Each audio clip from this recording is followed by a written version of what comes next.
This is 6 Minute English from bbclearningenglish.com. Hello, I'm Kate Collin, and welcome to this week's edition of 6 Minute English. I'm joined by Rebecca Byrne, and our topic today is clouds. Hello, Kate. Yes, wherever you are in the world, clouds are part of our surroundings, and they are constantly changing, which in itself makes them interesting to watch. But how much attention do we give them, and do clouds get the appreciation they deserve?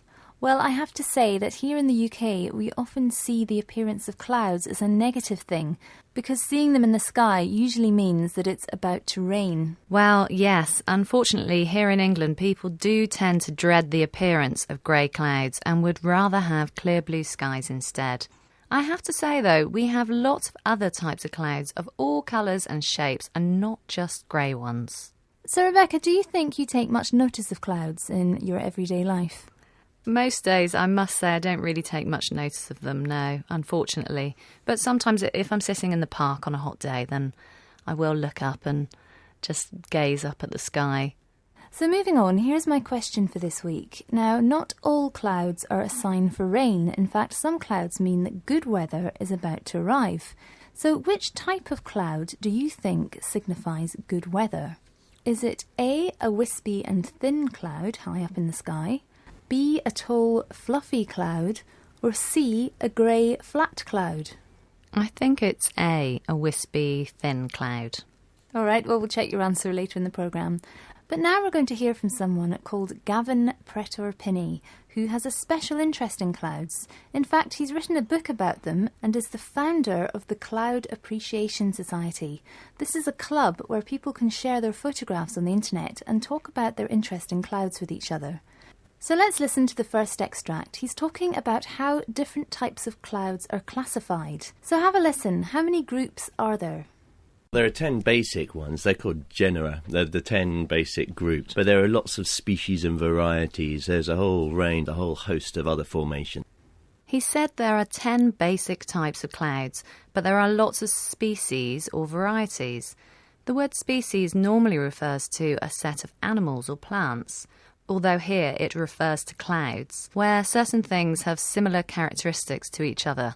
So now we know that clouds are divided into groups according to their type, height and appearance. In other words, their formation or shape. In the next extract, you'll hear Gavin talking about the person who came up with the names of the definitions for clouds. Now, can you tell me whether this man was a professional meteorologist? This means a person who studies weather patterns for a living. Somebody called Luke Howard came up with a naming system, 1802, 1803, and he was an amateur meteorologist and a pharmacist by profession. And he came up with the names Cumulus, Stratus, Cirrus, and Nimbus. He said that it was a man called Luke Howard who first came up with the 4 basic cloud types. He was not a professional meteorologist, he was an amateur one, which means he studied the weather as a hobby, not as a job.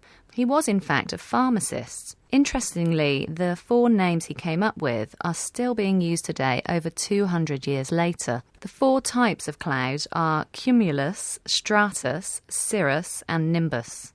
And all those names come from Latin. Have you heard of them before? Yes, I have heard of some of them. I think I remember them from my geography lessons at school. And I remember learning that nimbus is the name for a rain or storm cloud that signals bad weather. But I can't remember what the others mean. Well, hopefully we'll find out later in the programme. But now we're going to hear another extract. This time he's talking about the type of cloud which is a sign for good or fair weather. So have a listen and find out if you got the answer to the question I asked you earlier correct. You know, a cumulus cloud is the fair weather cloud, the puffy cotton wool ones. And they're a kind of great one to watch on a summer's afternoon. Oh yes, he said it was a cumulus cloud, which signifies good weather. So that's the type of fluffy white cloud, which looks a little bit like an ice cream. So I think actually I was wrong in my guess this week. Well, never mind. Better luck next time. But just for your information, I'm going to tell you what the other 2 types of cloud mean. Now, stratus clouds are a uniform grey cloud and usually cover most of the sky, and cirrus clouds are thin and tend to be high up. Well, thanks for the revision on the geography lessons there, Kate. No worries. Now, in the UK, we do tend to have negative associations with clouds, as we said earlier on in the programme. We have sayings such as, he's under a cloud, or he's got a cloud hanging over him. We use these expressions when describing someone who is depressed or sad. And the expression, a cloud on the horizon, means that there is trouble or bad things approaching in the near future.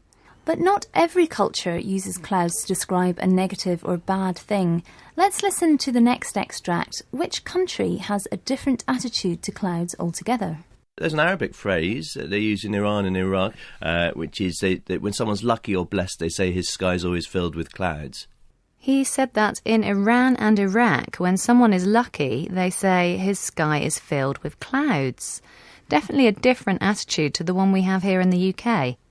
Well, we're nearly out of time now, but Rebecca, do you think you'll be paying more attention to what goes on in the sky from now on? I know I will. Yes, I certainly will. I'll be checking for my cumulus nimbus and cirrus clouds.